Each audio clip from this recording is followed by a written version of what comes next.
Previously on Warzone. Last episode we discussed the Cold War Warzone merger and it being delayed, how the campaign is the best thing that Cold War has to offer, and Zombies being a close second.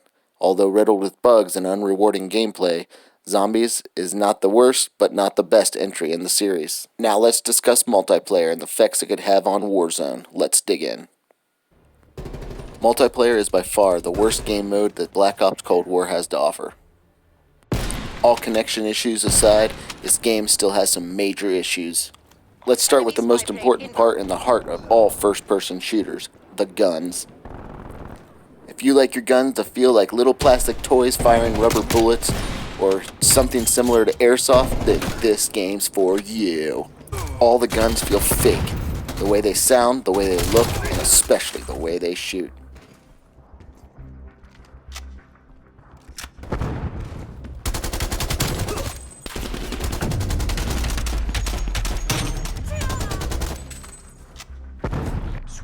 Next up, the ragdoll physics. The ragdoll physics in this game feel like you're watching a toddler fling unwanted pieces of jello from their high chair and watching them splat on the floor.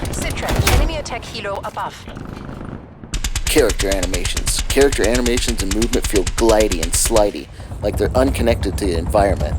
Like you're moving around a 4-inch plastic G.I. Joe or one of those Green Army men. Actually, come to think of it, this game feels a lot like a game I've played before. Except that game was much more polished on release. Sound effects are atrocious, again with the plasticky, tinny, echoey sounds.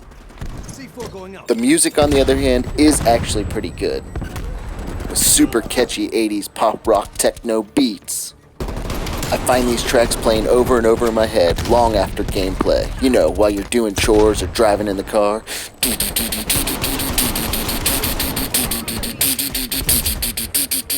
Yeah, 80s music rocks. This game sounds like it took its soundtrack from the intro of a Dr. Disrespect stream.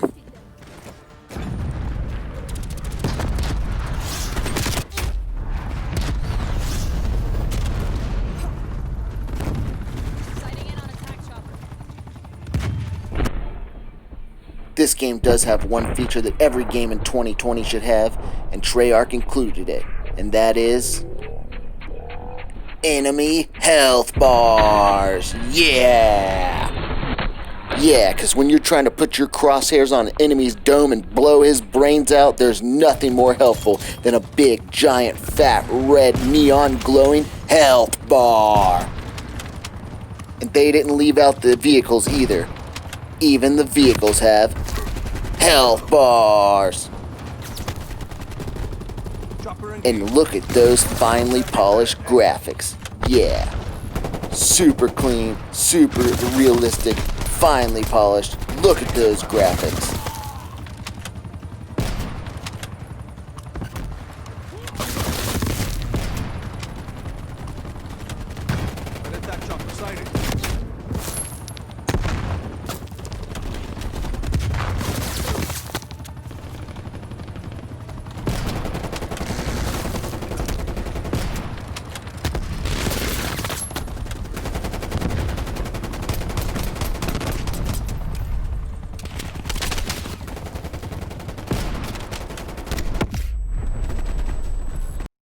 Now don't get me wrong, this game does have its moments, and when it's running smoothly, and you're on a flow, and you're on a kill streak, it does feel amazing.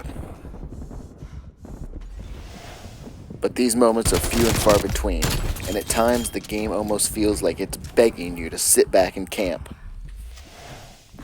And some of the kill streaks, like the napalm strike, are absolutely awesome. And when whistling canisters full of gasoline and styrofoam come falling from the sky from 2 fighter jets, it's like nothing else. So, where does that leave us with Warzone? Well, Activision hasn't really come out and said. Sure, they posted a giant blog road mapping all the future Season 1 content, and I would definitely highly recommend you go check that out. Or swing over to JGod's channel or Iceman Isaac's channel here on YouTube.